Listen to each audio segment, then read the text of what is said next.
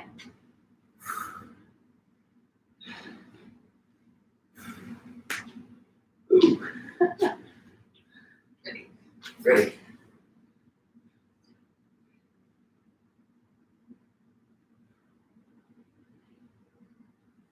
Two. 3. Listen. 4. 5. 6. 7. 8. 9. 10. 11. Oh, good. So one of the more challenging things with the tempo, I find, is not necessarily the way down. I think it's pretty easy to kind of control that tempo on the way down. I think actually the concentric, where you're winning the fight, is where it gets really hard. That's where my muscles start to tremble, or I want to speed through those positions, because you're really doing a slow contraction under load. That's pretty challenging. Okay, so next one, we're going to get kind of silly. Okay, so get ready. This one's going to be a little bit NARS bars. And we're going to do some partial reps. So what we're going to do is we're going to do 10 half reps from the top. So a half rep from the top is going to be from lockout to about halfway down. Okay, so 10 from the top. Then we're going to go to the bottom of the squat. And we're going to go 10 half reps from the bottom to halfway up. And then we're going to finish with 10 full reps. Okay, so 10 tops, 10 bottoms, 10 fulls. Keep it pretty. Keep it pretty. Keep it pretty. Keep it smooth. Because this is where the chest, this is where the chest starts falling forward and things gets ugly when you get tired. So, so big chest up the whole time. Big chest up the whole time, she says.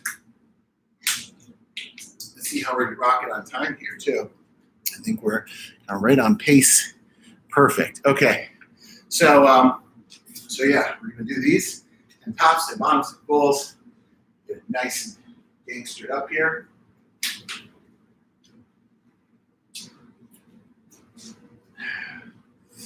Woo!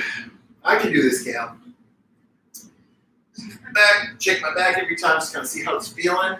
Just do like a self systems check here. / talking, so he gets more rest right now. Then I like to kind of visualize, like, okay, I'm gonna For like 5 minutes. you rehearse it to tops and bottoms and Let's fulls. go. Got it? This is not complicated.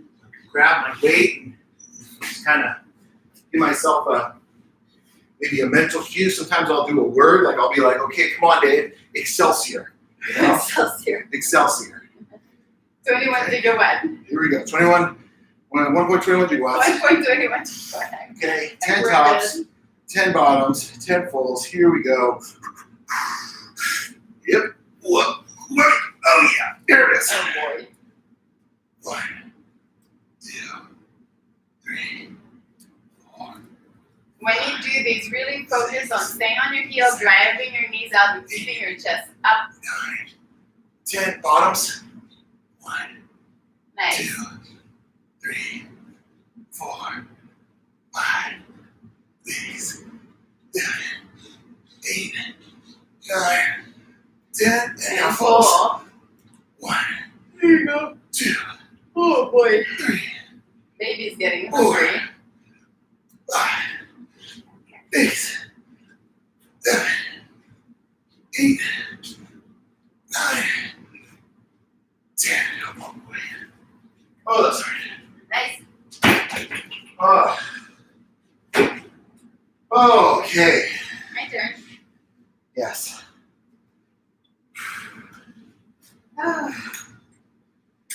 Excelsior. Excelsior. Oh, that's hard. What do you think is my word? I don't know, something ridiculous. Yeah, it's not even a word, it's just a sound. It's just the sound.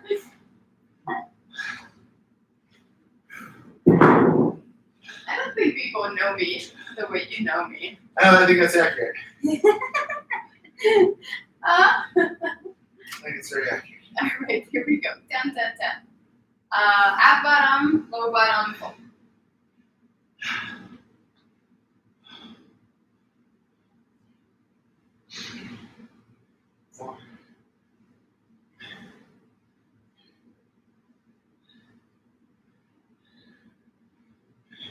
Getting down from bottom. 1, 2, 3, 4, 5, 6, 7, 8, 9, 10. Now full. 1, 2, good counting. 3, 4, 5, 6, 7, 8, 9, 10. Ooh, mama. Good. Yay! All right, we're crushing. Good job. That was hard. That was hard, she says. That's what she said. Sorry, That was watching The Office for like the 5th time. That's what she said. Okay, so set 4. Gonna get really hard now. So we're gonna do 10. Sorry, you're yawning a lot. 10 nice and heavy. We're gonna drop the weight about 30%. 10, a little bit lighter. Drop the weight another 30%, and then we're gonna go 20. So the drop sets are 10, 10, 20. Whatever that means to 40 you. reps total. Yeah, respectively. You know, if you guys are So keep that in mind. if you guys are doing, like, let's say you just got like one set of 50-pound dumbbells, that might look like 10 reps with both dumbbells, 10 reps with one dumbbell, and then maybe you just air squat to failure at the end, if you only had that. We lucky have some heavier weights. So, And if you only have like one dumbbell, just one weight, do 10 with the 3-second down, 3-second up, 10 at full speed with the weight, and then drop to no weight. I don't want to do that. Well, you have weight, so you're good. Yeah. But that's a very good alternative. So, hold on, I'll pull these up here. This will be interesting. So, yeah, make it bleed. Okay. All right. So I got my 3 weights. I got a 120, a 95, and a 60. So hopefully, by the time I get to that 60, I'm not totally cashed out. I'm going to chalk my hands so they don't get too slippery. So I get 3 more minutes. 3 more minutes to rest. The weather's so nice today. It is. It's like not as hot. I know. Because normally if I was We're doing not this, like dripping right if I now. was doing this workout regularly, I'd be like just so drenched in sweat by this point. So 10, drop weight, 10 into 20. 10, 10, 20.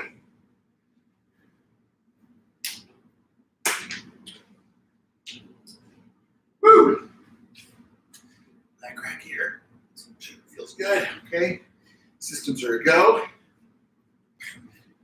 Belt up nice and tight. Yep, there she is. 10, 10, 20. Okay. 10, 10, 20. Here we go. Wait. Oh gosh. Bye-bye. So when you do these, just go somewhere in your head. This is gonna get tough.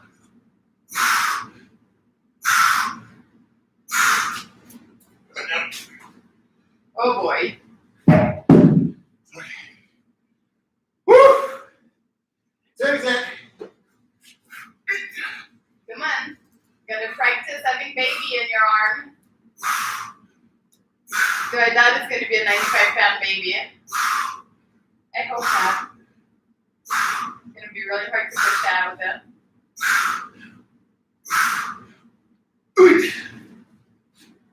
Come on down. Nice.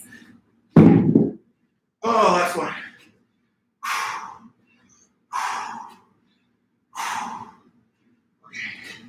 Okay.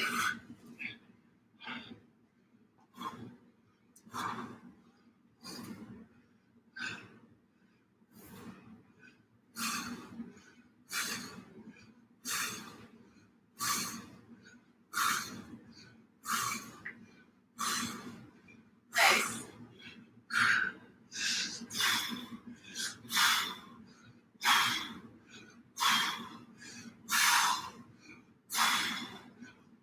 Oh, okay.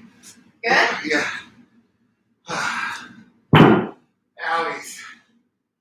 Oh. Sometimes, like when we do long stuff like this, I don't even know where it hurts. Everywhere. It's like just the tension through your whole body. Okay, my turn. 10 drop weight, 10 drop weight, 20. So you do have 35, 20 air squats. That is exactly what I'm going to do. But because I want to, not because you said it. Typical.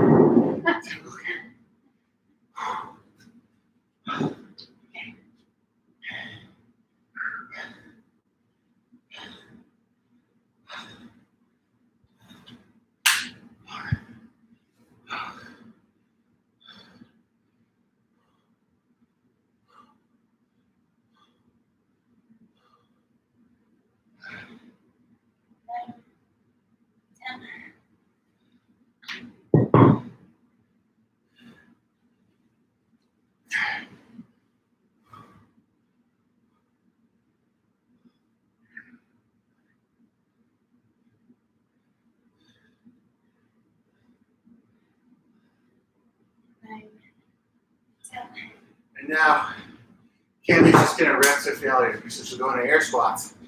And, you know, even if she gets, just keep going, don't stop at the top.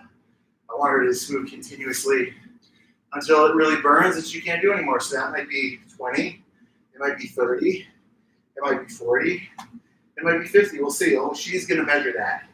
When she feels like the movement's getting close to failure, that's when she'll stop. And I can see it as a coach when it starts slowing down.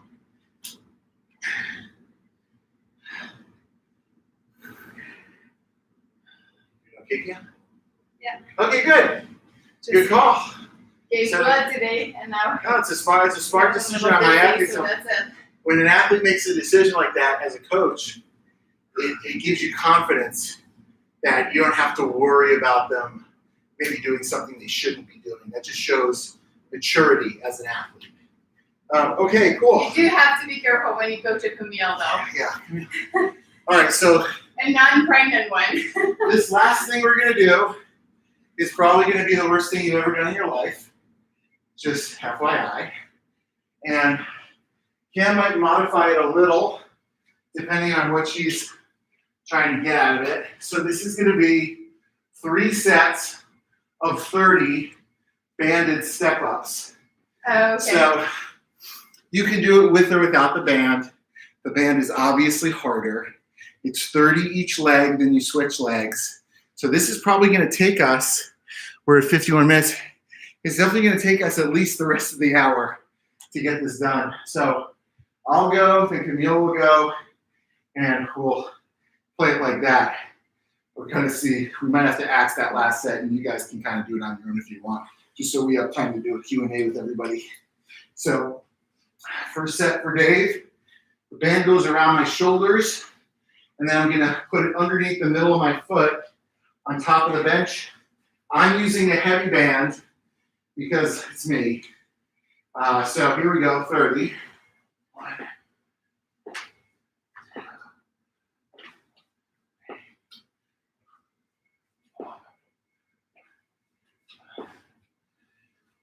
If you want to really blaster, this is it.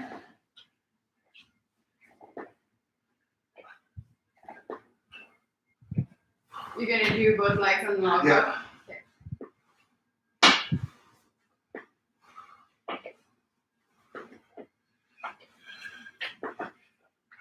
I see.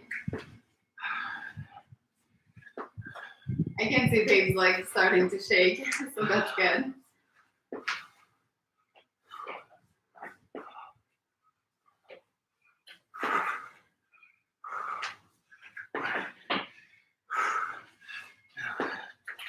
Almost there.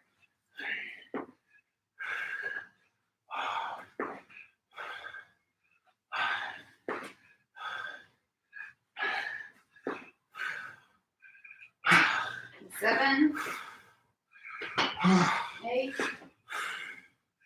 Oh, gosh. 9. One more. Oh, shit. That's one leg. He's hanging. I told you it was bad. I told you it was really bad. I don't know. You're always pretty dramatic, so I know. I'm not dramatic.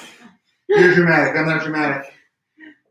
How's this pregnancy been for It's you? been really hard. I put on so much weight. My skin is breaking out. My skin is breaking out and I puked. Yeah.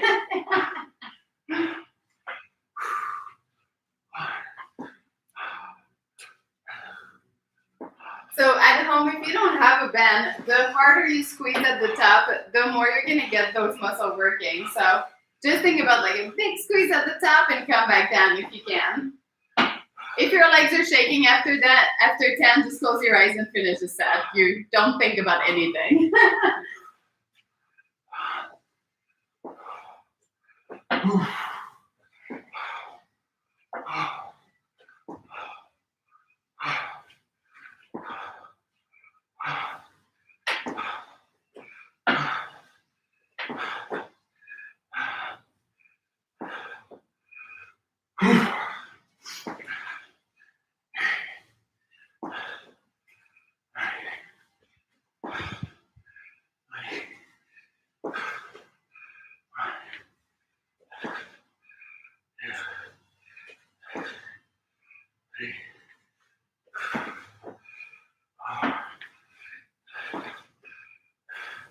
So we're doing 30 each leg. 26.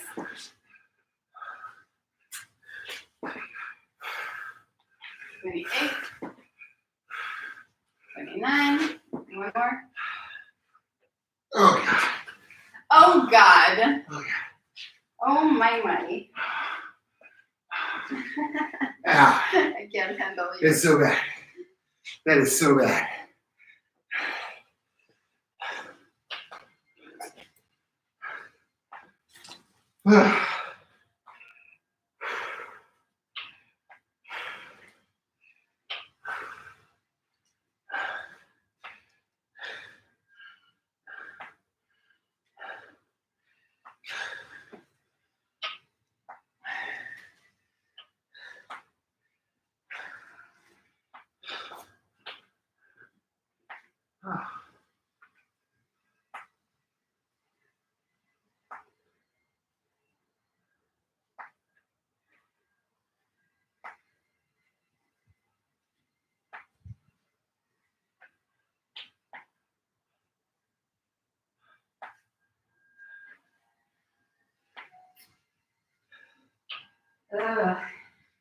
Yeah.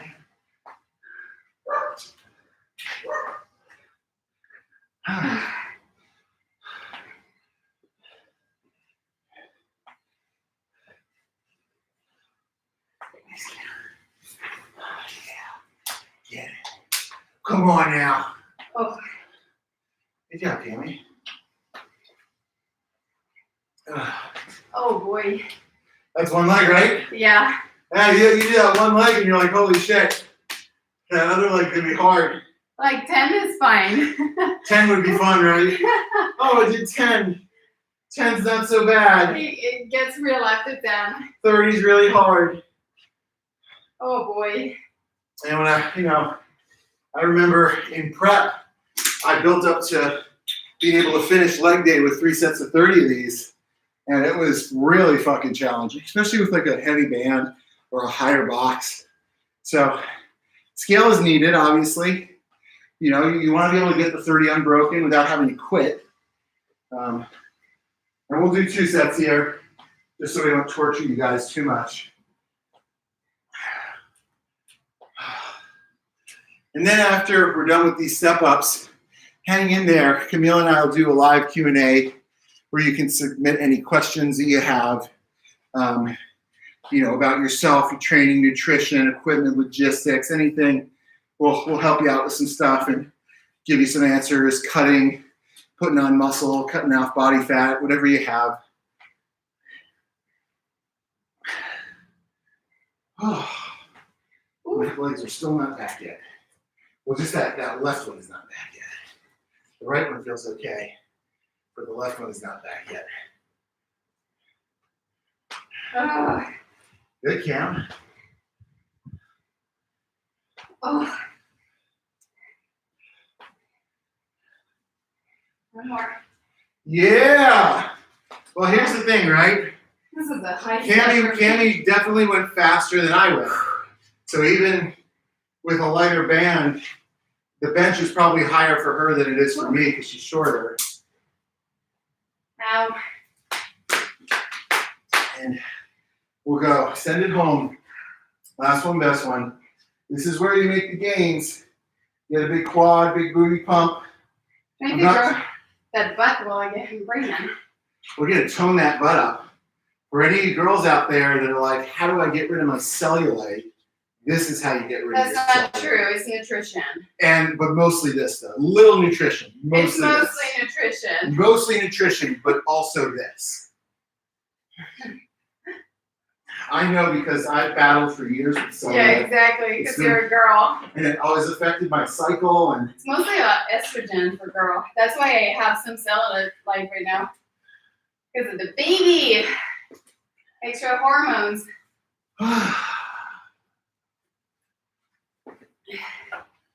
Really is a lot nutrition dependent.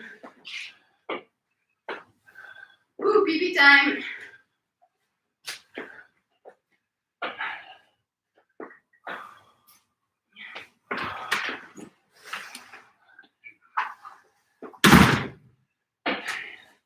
Part of me wants to just say I finished. All right.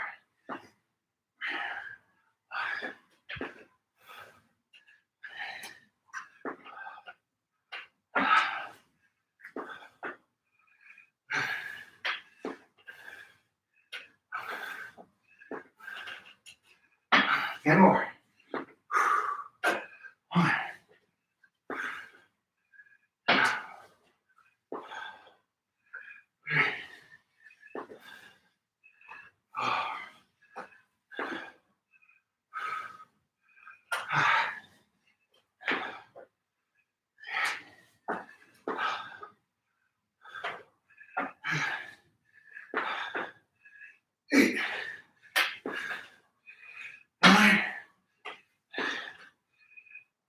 Oh, shit. Wow. Give me a second. Holy shit balls. All right. So the Instagram live ended, and I'll share the story, and then I'll go back here so I can start again. There you go. Go on. Other leg. This hurts so bad. Oh, crikey.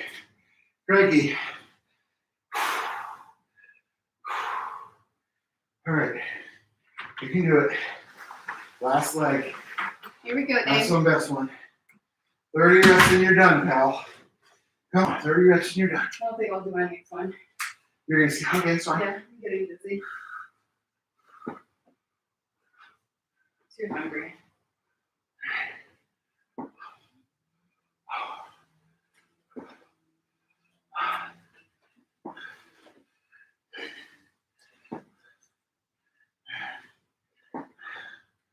Hey, why are you talking about me? Hey, I'm gonna entertain you while they do this. Let me know if you guys have some question. I'm gonna start answering question if you have any. But I am taking more one-on-one nutrition if you want some help with that. We have different stuff. It can be macros or foundation. Macros, we're going to weigh and measure. Foundation, we look at what you have right now and try to tweak it for you. And yeah, so we're doing that. We're almost done writing our total body reboot, which is going to be a meal plan, workout mindset. I'm very excited about that. Hopefully it's going to be done in 1 week or 2. We're working on giving you guys a daily workout. Right now for us, is kind of pre-made plan, but we're working on a daily workout now, which is going to be awesome. We're going to have Furrow's strength. We're working on having a whole Furrow's bodybuilding. Oh, goodness. Oh, it hurts. Oh, and we're going to have another 30-day challenge starting the 2nd week of May. You can't buy it yet, but you're going to be able to register for it starting May 1st. And so that's going to be super exciting. We had about 500 person doing our previous challenge, and everyone loved it. So I think a lot of them are going to do that next one. Oh. We're very excited about it. Oh, yeah. All right, let me see. Okay. With macros, do you ever get to the point you don't have Let's do this. everything? Cammy, bring the camera down a little, and we'll get the bench over, and we'll crank out some cues to the A. Oh shit. Cues to the A's. Okay, so I have a question. It's a really good one. That's a good question. Yeah. So someone is asking with the macro. Oh shit. If you guys have never done, macros, is you pretty much like weigh and measure everything, and macronutrients are what forms your calories. So it's protein, carbohydrate, and fat, and that way you know exactly how much you're putting in your body. So those are like very important data to know about yourself. So it's how the calories are distributed. Yes. Across how much protein, fat, and carbs you're eating. Like Cammy uses an analogy like the bank account, how much money is going into savings or checking or long-term savings. Yeah, whatever. That would be really with carbohydrate. Yeah. Right? So it's super important to know what you're putting in your body. So you should know the calorie that's going in, and you should also know what are those calories made of. So those are like protein, carbs, or fat, and that will dictate literally everything about your body composition. So how about like just basic idea? Let me answer the question first, okay?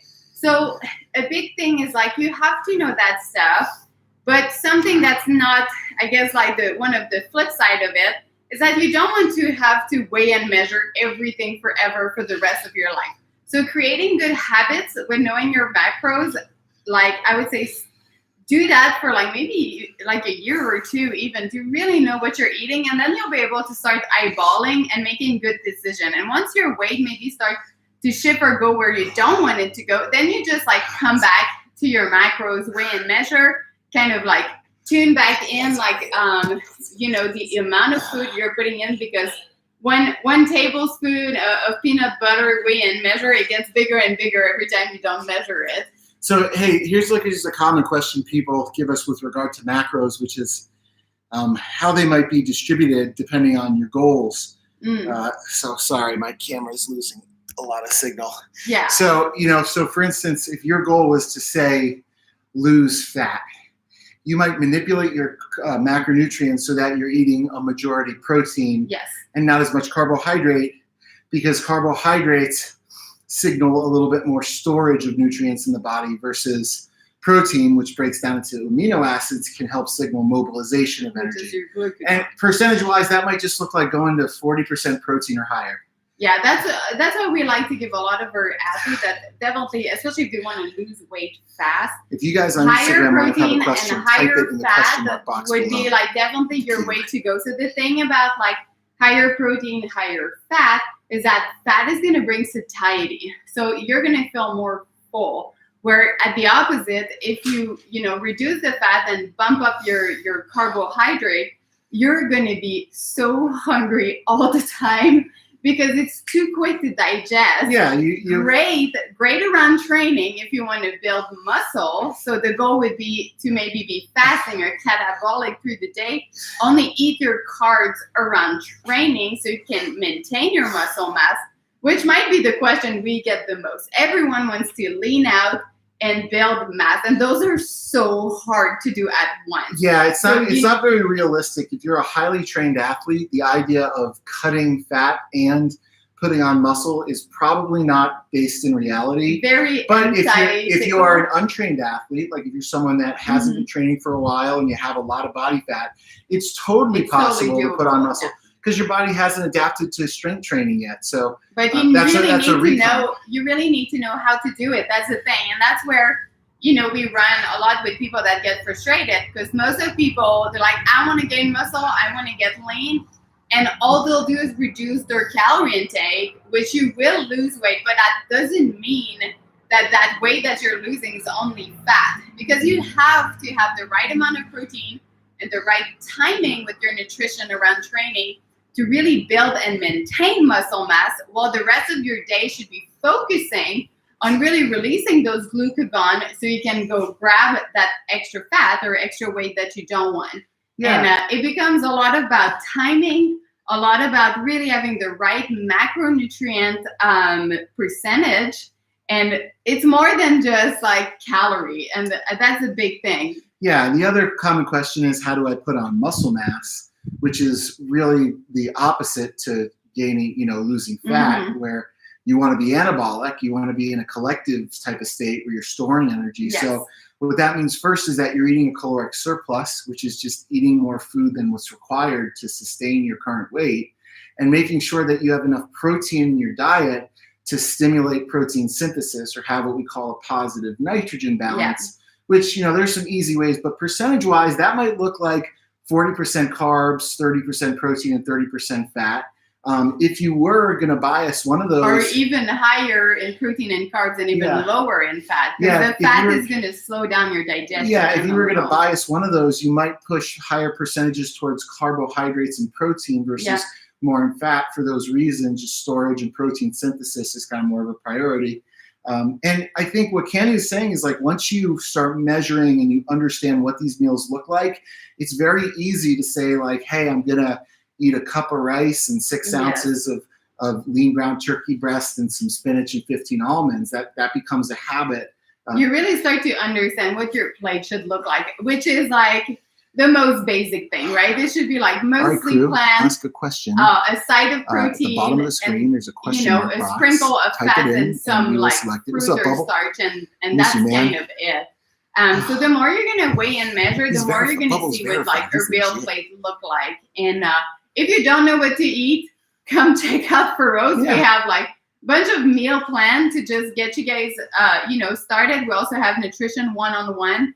I focus more on flexible eating, where like we try to do what you guys do in a daily life and really like tailor it so we can keep your same habit but give you guys better recipe and really teach you a lot. I'm all about education. Our staff is amazing. I have a biomedical engineer that her passion is nutrition. She has like 10 PhD and she's amazing. And my sister's an Olympic weightlifter. She's a rock star at cutting weight, at like really like taking you to exactly where you want to be. Also performance wise, she's a rock star.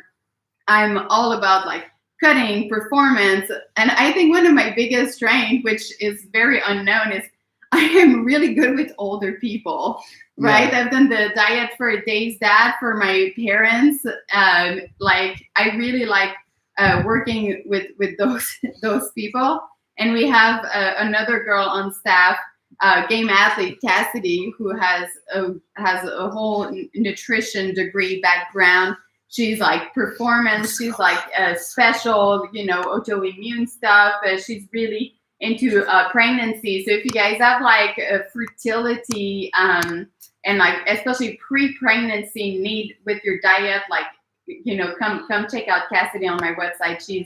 She's your go-to girl to go. I'm not there yet. I don't feel confident enough with my ability to help you guys there yet, which I'm working on. But not yet for me. Yeah, Camille and I have all about. We have different approaches to nutrition. I mean, I think we understand the same things, but my approach is if somebody has a grand ambition like, hey, I want to lose body fat or I want to gain strength or size, I will give them exactly what they need to be able to do that as fast as possible with the most effect. The problem is, it's quite rigid. So when someone says, but I like eating this or I like eating that, my answer to that is, I don't care, because if your goal is to lose body fat, just eat this. And what I end up with is people that are either highly, highly successful or people that simply cannot complete the program. And then you send them to me. Yeah, and then I saw him, hey, Camille, be nicer to you. If you want to lose 30 pounds in 9 weeks, come to me. But if you want something you're going to be more comfortable with and you're not really willing to take the steps to weigh and measure your food or eat a really strict, clean diet, Cami has a nice way to get you there more slowly to kind of ramp you up to that. It's not more slowly. It's like I find loophole. Yeah. Loophole, exactly. Like where like I teach you how to make brownies that are made with like egg white and zucchini, which are pretty much eating egg white and zucchini, but it tastes like a brownie type of deal. And I mean, let's just be honest, it's not as good as a real one, but it really it's a good substitute. And that's just the difference. The truth is a nutrition program is only as good as your ability to complete it. Exactly. So I end up with athletes that, my program might just be too much for them. Yeah. Because that's where my expertise lies, is understanding how to get them there as fast as they can. Like, for example, for me, I need something like super rigid, black and white. So I would be perfect for Dave. Yep. And as much as Dave liked to say that he liked something super rigid, black or white, when he was doing his cut, I started to make all his food because he needed those little sweet thing and little treat at night. But when I was training for the game, it was like black or white. There was no like healthy brownies or anything, because I knew for me, if I went off with just one healthy brownies, it was kind of game over. So it's funny how we're our personalities are different, because I will literally suffer through a diet eating the most plain things. Cammy will sit there watching me suffer, saying, "Hey, Dave, it doesn't need to be that hard. Eat these brownies." And the opposite, Cammy will try to do her macros, and I'll be like, "Hey, don't eat that fucking Jolly Rancher. You need to be more strict." Yeah, exactly. So it fits. I'm like, I don't care if it fits. It's not the best thing when you're trying to win the CrossFit game. Yep. But yeah, all right, let's do one more. That was a lot of nutrition talk, but we love. I hope you guys enjoyed the workout. Okay, so I have a pregnancy question, which is a really good one. So someone's asking me, how did I change my calorie through pregnancy? So a lot of different ways. First of all, I was sick for week 5 to 12, so 7 weeks. Yes. So 7 weeks I was super underfed. So when I started to eat again, I was almost 1,000 to sometimes 1,500 more calories than I used to eat, just to regain that weight, to make sure my baby had everything it needed. But so far, and I'm not a doctor, from what I've read. Are you not a doctor? I'm not a doctor, so this is not me. I'm not giving you an advice. I'm just saying what I read. So far, what I've read is about 300 calories more than what you're normally eating through the first and second trimester, and it goes up in the third trimester. I'm in my second one, so I don't know yet the third one. So, but in the third one, your baby is growing really fast. Are you comfortable? How you're approaching 20 weeks? Are you comfortable telling people how much your weight has changed in the first weeks? Yeah. Okay, I'm happy to do it. So Cam started at like Wait, why don't I say it? Well, what was your starting point? Okay, so I got pregnant, I was at 130. Okay. Then I got really, really sick, and I went down to 126, Okay. which I haven't weighed 126 Since you're in high school. since I was like 14 years old. Okay. I've always been muscular. So 14 years old, that's when it got really scary for me. That's why I was like, this is bad. And I would be dizzy all the time. And what's your weight now? And now I'm at 145. So I almost Nice. gained like 20 pounds from the lowest to now. And the crazy thing is like, go 15 pounds from where I started. you gained that weight, but like you gained it in all the right places. Yeah, my which butt is and my great. boobs. Yeah, like it's awesome. Like you guys, husbands out there, get your wives pregnant because That's not how you feel when you're the one jackpot. gaining the weight. But yeah, so I gained 15 pounds right now, and to be honest, like maybe the past 2 weeks is the past week is pretty much the first time that my weight didn't really move.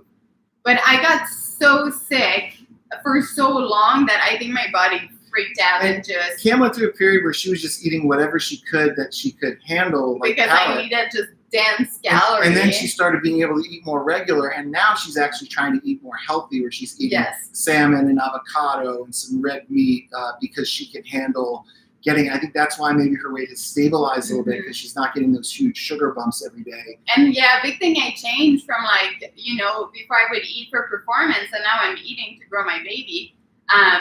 The protein has stayed the same because, I mean, remember, like, we're made of protein. That's how your muscle and everything get made. So you definitely need the protein.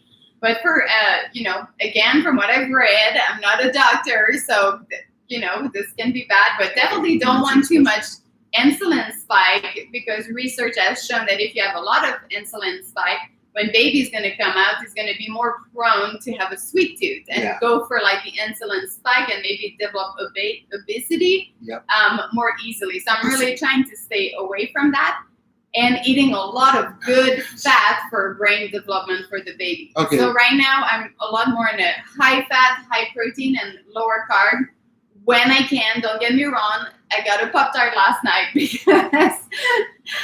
Okay, here's a question. I'm not perfect, but I definitely a lot of change nutrition-wise. If the goal is to lose body fat, would you recommend 0 carbs at night for dinner or just low carb?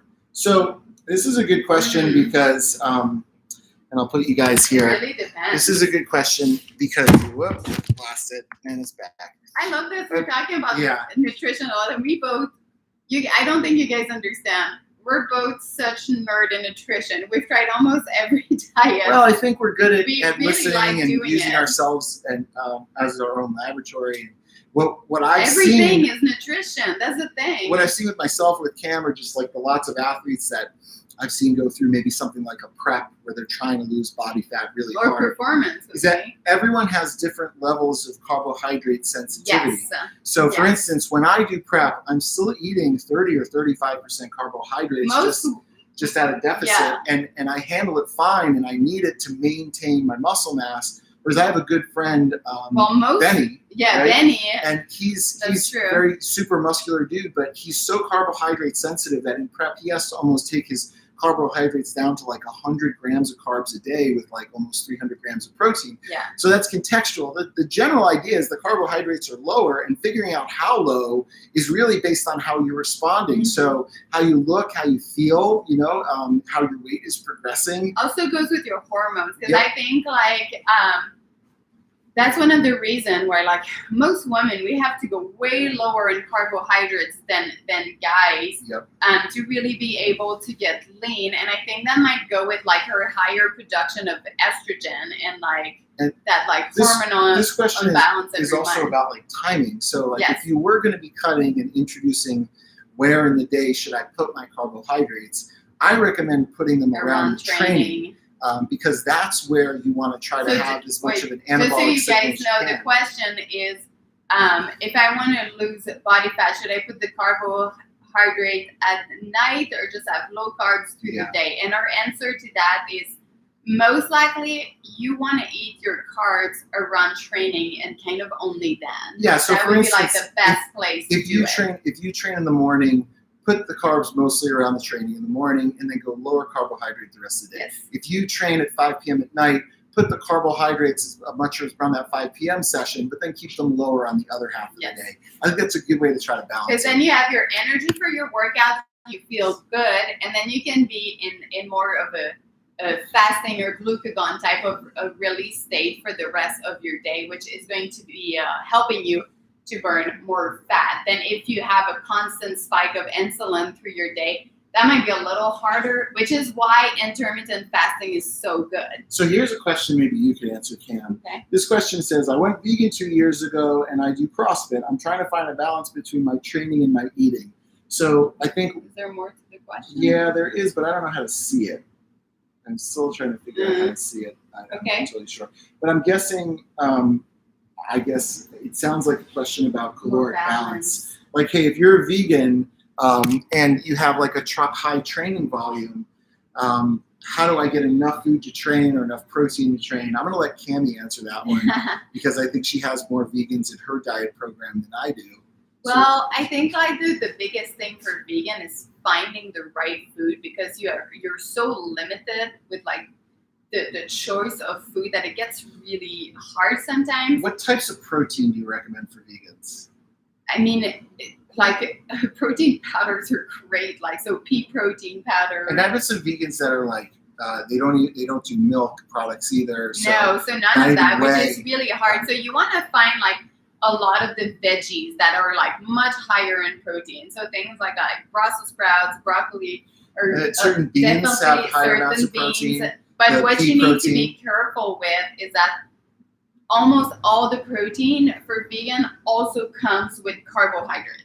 Yeah. So you really need to find like where the right balance is there. And you know, if you are vegan, I think like my first thing for you would be put your food in a tracking app. Yep. So you can start to really learn about food and learn about the food that are much higher in protein, because your biggest challenge is going to get the right protein amount to sustain your muscle mass and also build muscle mass if you're looking for performance. And so like what about somebody who's like a vegan is having a hard time like just getting enough calories? Like it sounds like this person does CrossFit and they're trying to figure out calories, they can still eat like fat and carbohydrate. Yep. So there's like a lot of, fat like avocado and like peanut and all that stuff. So that, things of more like caloric density might be a better approach. So both things, right? As you track your food, you're going to start finding the food that are much higher in protein. So start putting a list at your home of like the food with a lot of protein, and also start to put a list of the food that are more nutrient dense if you're struggling to get your carbs and fat and everything. Camille and I will answer. What do you have, Cam? Let's do one more. Okay, last one. One more good one. I want a good one. I want a good question. Like a question that rocks the house. Maybe not a pregnancy one. No, I know. So, how much weight have you gained? Interesting updates. Oh, this is a good one. Yep. So Victoria is asking what type of carbs around training. So she's saying as in oats, sweet potato, green veggies, and type of carbs for rest days. We really screwed this up because when we do this live, what we really should do is Camille and I should do a split screen. So both of our communities can ask questions on these lives. So we have to go from one phone to the other. Okay. But we'll do that. Maybe we'll do that tomorrow at the end. Okay, so let's talk about carbs around training. So this person's asking, if I am going to put carbohydrates around training, what type of carbohydrates? Yeah, should it be like an orange? Should it be an apple? A salad? The easiest digestible carb that pretty much doesn't hurt your belly. So what do you like? But that's the same thing we both take. But orange juice or white rice are my go-to, and I'll do that with some Himalayan salt. Yep. So I keep like all my electrolyte in as I'm working out, and those are easy digestible carbs, so I'm not digesting while I train. Yeah, I mean, depending on your mass, like your muscle mass and how active you are, I like to do 50 grams of carbs before the heavy lifting session. Which is very intense, so most people should not really go there. So for I'm over 200 pounds by quite a bit. So I'll do 50 grams of carbohydrates before a heavy lifting session, and 50 grams after. And I'll do about half that. From all different sources. Sometimes it'll be a meal where I'll have a cup of rice and some chicken. Sometimes I like doing a shake where I'll do a shake with whey protein, berries, and oatmeal. Sometimes it'll be orange juice and dextrose, depending on how full I want my stomach to be or not to be. But the idea is like 50 grams before and after. So obviously, and if you're my weight, about 25. Yeah, it doesn't. And depending on, it also depends on the intensity of your training. And it doesn't make sense for those carbs to be from like fruits and vegetables, because you'd have to eat so many fruits and vegetables to get that many carbohydrates. And there's a lot of fiber in it. That breaks down really slowly. Yeah. Yes, which is a lot harder to digest. So you kind of want an easy, quick source of carb. But again, at the end of the day, whatever likes you. Yep. So for example, so that's what we say. You might like a food, but that food might not like you. So maybe, you're home and you do white rice, and for some reason for you, that's hard to digest and you're burping the whole time. That is not a good option for you. Here's something interesting. Camille and I are friends with a guy named Joel Thomas, who's an IFBB professional bodybuilder, and he competes at the Olympia stage level. And he walks around all year really lean and incredibly muscular. And every meal he eats is very, very strict. I mean, we were with him for a couple days just eating, and every meal is so calculated. But before our training sessions, Joel would eat a chocolate chip muffin. And I'm kind of like, well, I'll do whatever Joel does. Like, I'm on the chocolate chip muffin That's train, what we do. We see someone better than us, and we're like, we'll try that. We'll try what you do. But the point is, like, good thing to do. He's not eating the muffin to eat the muffin. He's doing there's everything. Yeah, everything is on purpose with purpose. He's eating the muffin because he knows he's going to get what he needs to perform his best in the session, to get the muscles to grow. Muffin before, muffin and a protein shake after, and then it's strict again. I was eating a Snicker during Actually, I think it was 2 muffins before. It was 2 muffins, Joel. And then he started to eat muffin at the house nonstop, and I was like, "What are you doing?" I want a Joe plan, a muffin plan. Yeah, that's the thing you need to be careful of, because, for example, at the cross game we had this event. We had like 1 minute between, I think, the 2 workout or something like that. I gave you a sugar drink. No. I had a Snicker on the field. Right. Yeah, Snickers is probably a bad idea. Yeah, that was not the best. Too much fat, man. Whatever. But it was just like trying to find that quick sugar. And now when I compete, obviously performance is different than just, trying to be at the CrossFit game. The rules are not the same. Well, in that scenario too, sugar. it's not even. It's really survival. It's exactly. Like, okay, it's a little bit different. The processes in your body that over the course of that competition, but your glycogen levels in your muscle deplete so much that you need to stay in that surplus however you can with whatever you can get down. So that's not the healthy lifestyle. For that, I mean, coming back to the carbohydrate question, I think like one of the big thing is you don't need as much as you think. I think like a lot of people, they'll go in a workout with this huge, like, sugary, like, I don't want to say any brand, but like, and they'll just like pound that before and after, and then they end up taking like 100 grams of carbs. You don't need that. If you're about Dave's size, 50 before and after is good. If you're my size, depending on the intensity, 15 to 25 grams before and after is good. And that is it. You really don't need more than this. You just need that little spike of insulin that, brings energy in your bloodstream, and then the little spike after, so you can like really help like heal your muscle and build up muscle mass. Yeah, and I can tell you just in the experience of doing a handful of shows in the preparatory phase where you're cutting body fat, if I wasn't craving carbohydrates throughout the day, something was probably wrong with my diet. Right? Something probably wasn't right. I shouldn't be like, oh, I feel great. I don't even want carbs, because that's my body saying, you're good, dude. Nothing's got to change. But it's that adaptation process where it's just the right level of uncomfortable, where at the end of the night, getting that rice cake with a little bit of nut butter and like an egg white muffin smashed on it was like the best thing in the world to me. If I didn't crave that at the end of the night, I was probably getting too many carbs to actually make my body adapt. So it's okay to crave that stuff.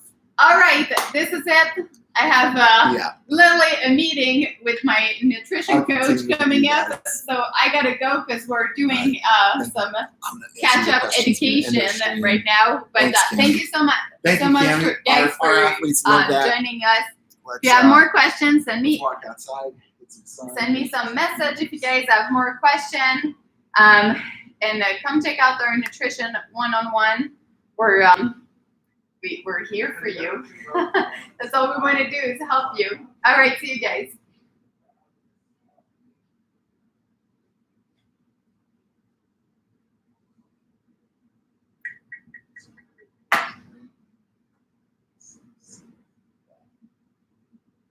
Saw some really cool training methods. Some martial arts. Very specific, obviously. It's like it's not it's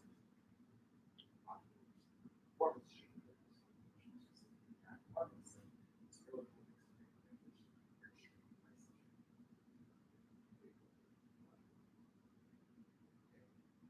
Got 222 kilos yesterday. Muscle. Do muscle. That's what we just did. You got that.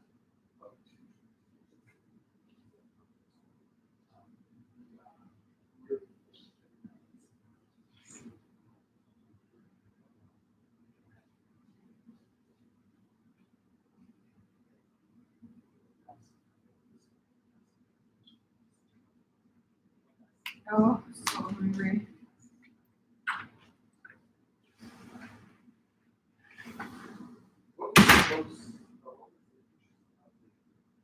Oh, sorry. Yeah, so updates. Let's start with the picture. This week, we're seeing some awesome results across the board.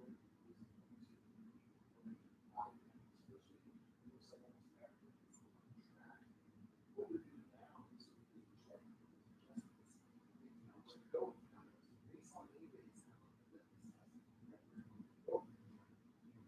Awesome.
Jack, I said 10. Bones burgers and shoulder burgers. Yeah. Never had bones for stuff. I tell you, inflammatory protocols, finding the motion, the bicep tendon. You might look into different types of therapy for that. One thing that I have seen success with tendon of nothing is peptide. If you're interested in that, I would see my shoulder after every press and shoulder bench press day. Right from my shoulder. And sorry, I lost you. Go goes right in front of my shoulder. And that's because I've got a torn bicep tendon and a torn rotator cuff. And so typically after a chest day, it'll be really sore and shitty, and BPC helps bring it back a day or two as opposed to a week. So really, and also good just for total body inflammation. Go to a doctor for that. Don't buy it off the internet for that idea, and get a screening first and some blood work panels to go down that route. Dumbbell anarchy, we've been doing a couple weeks now. I've had to leave the house lost 4 pounds. All right, way to go. I think it's good. Sounds like he was trying to lose 4 pounds. Undercuts, love it. I have some serious annoying love handles trying to output my cardio workouts and swap after I run more than a mile. Good substitute for running. Depletion workouts. I would do a 30-day shred or the Thundercuts program. That's the most effective protocol that I know of to use personally. You've got great success with lots of athletes. So look at that, and I don't like running. The problem with running in my mind is if you have a lot of muscle mass, it usually eats your muscle mass pretty quick. So I like to go like biking, depletion, body weight work, just cardio weightlifting. It's a better idea. Yeah. CrossFitter. I mean, you got them all. Hell yeah. All right, guys, listen. Thanks for tuning in. Hope you guys enjoyed it. That was another example of dumbbell anarchy. We did leg day today. That was the Hamstring Curl RDL superset pre-fatigue complex to start it off with. Then we did some front squat anarchy with the goblets. We mixed in tempo reps, partials, drop sets, all in that squat series. Then we ended with what was supposed to be 3x30 step ups, but we only had time for 2x20. Thank God, because I was fucking dying at that point. And then we did a little Q&A. So thanks for tuning in. Check us out. Hit us up with any questions at Thundrbro, at Dave Freaking Lipson. Just DM us. We're totally here for you. If you're in our Muscle Anarchy group or our 30-day shred, use that Facebook group. That Facebook group is so valuable. We do a lot of coaching on there. If you guys are interested in anything, I think I put a post up yesterday too. Started doing some of these cameo things for anybody that wants personal messages for their buddies or nutrition training advice. I thought it would be cool to be able to kind of do something a little more extensive for folks outside of just answering a question on a board or something like that. So yeah, hit us up. Let us know how we can help you. Let us know how we can serve you. I hope you enjoyed today's workout. You can find it on YouTube at the Thundrbro YouTube library in our live workout index. We film every single one of these. So this is just another one in the books. And hope you guys have an awesome fucking Thundrbro day. Dave Lipson out.